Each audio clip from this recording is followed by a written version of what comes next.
Preventing suicide. Question, persuade, refer, QPR. QPR, question, persuade, and refer, is a suicide prevention program designed to teach participants how to identify warning signs, intervene effectively, and connect individuals to resources that provide help. The Q in QPR simply means to ask the right questions.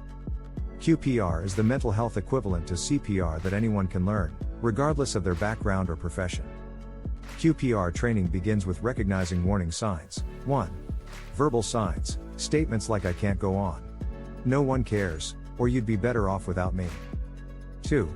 Behavioral signs, withdrawal, giving away possessions, sudden mood changes, or risky behaviors. 3.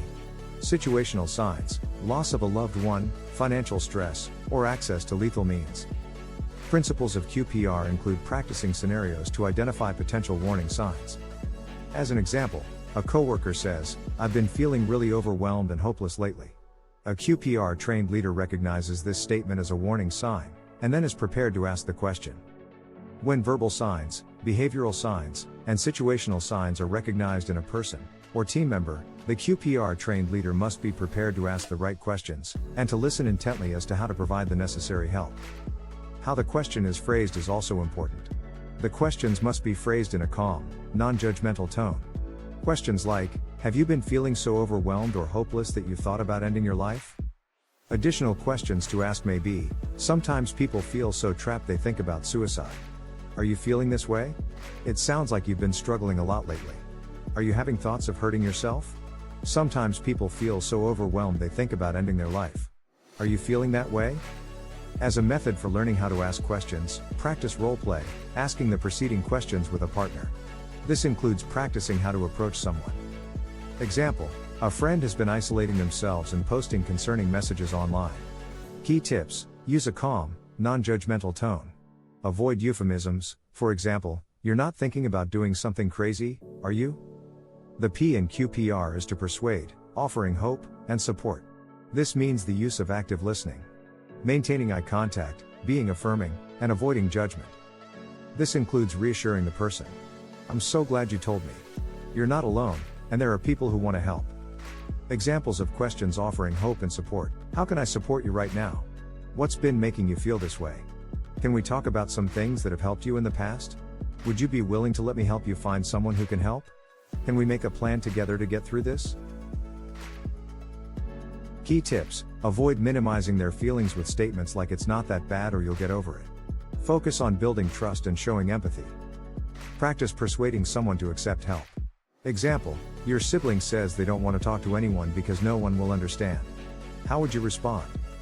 The R in QPR is refer, connecting to resources. Examples of questions for referrals: Can I help you call a counselor or crisis hotline? Do you know about specific resources, for example, 988 Suicide and Crisis Lifeline? Would you be open to calling them together? Who in your life could you trust to support you right now? Would you feel comfortable seeing a chaplain or therapist about how you're feeling? Is there someone you'd like me to contact for you, like a family member or friend? Key tips for referrals: be persistent, but respectful if the person resists help initially. Provide options for support, for example, hotlines, counseling, or crisis services. Stay with the person until help is secured. Discuss the importance of following up with the person. After securing help for the person, ask the question, "Can I follow up with you tomorrow?" This emphasizes the fact that you authentically care. Practice referring with a partner. Acquire a list of local and national resources and practice referring someone. As an example, a team member agrees to get help, but doesn't know where to start. How would you guide them? Conclusion: a summary of the QPR steps. Question, persuade, refer. 1. Address any remaining questions or concerns. 2.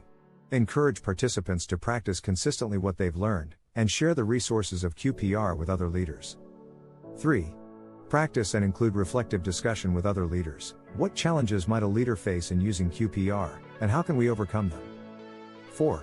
In training others, use role play to practice asking and responding to the following types of warning signs. For example, a team member may say, "I don't think I can handle this anymore." As a QPR trained leader, you may possibly respond, "What's been making you feel this way? Are you thinking about hurting yourself or ending your life? Can we figure out a way to get you some support?" Scenario 2. A friend says, "I can't take this anymore." As a QPR trained leader, you ask, when you say you can't take this anymore, what do you mean? Are you feeling like life isn't worth living? Are you thinking about hurting yourself or ending your life? Scenario 3. A team member has been withdrawing and seems down for several days. As a QPR trained leader, you notice this behavior and ask, "You've seemed really quiet and down lately. What's been going on?" Wait for a response, listening intently for how to respond. You may respond with the following: "Who do you trust to talk to about what you're going through? Let's talk about finding someone to help. Would you feel comfortable reaching out together?" The practice of these questions and scenarios aim to create open, empathetic, and supportive conversations that empowers a QPR trained leader to intervene effectively and potentially save lives. The hardest part of QPR is asking direct questions about suicidal thoughts.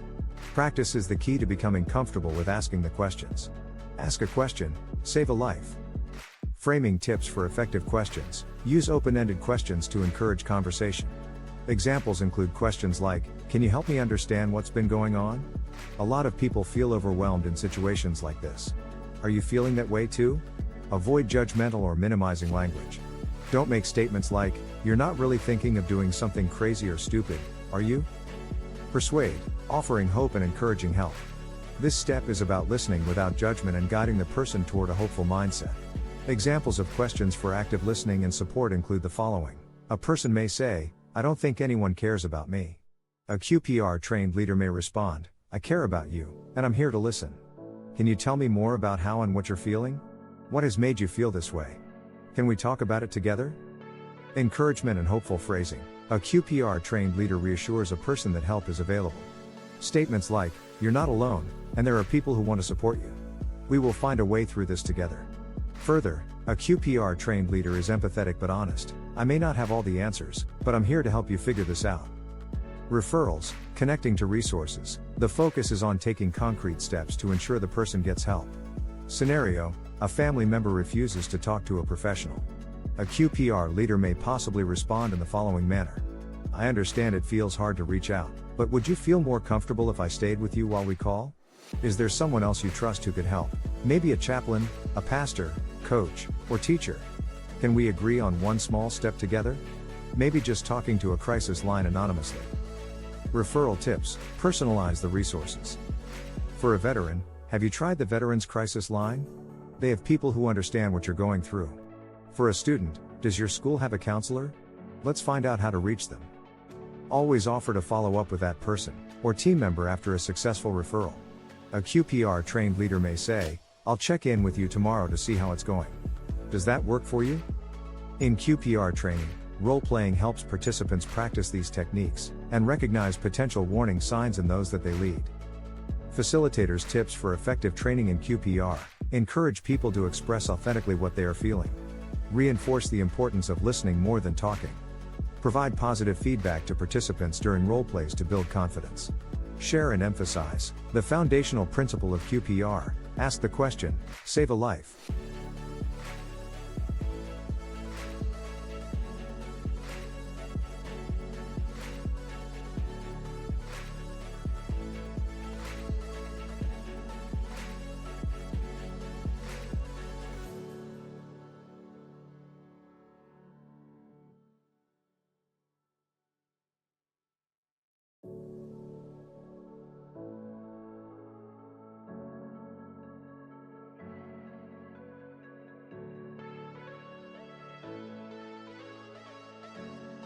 Preventing suicide. Question, persuade, refer, QPR.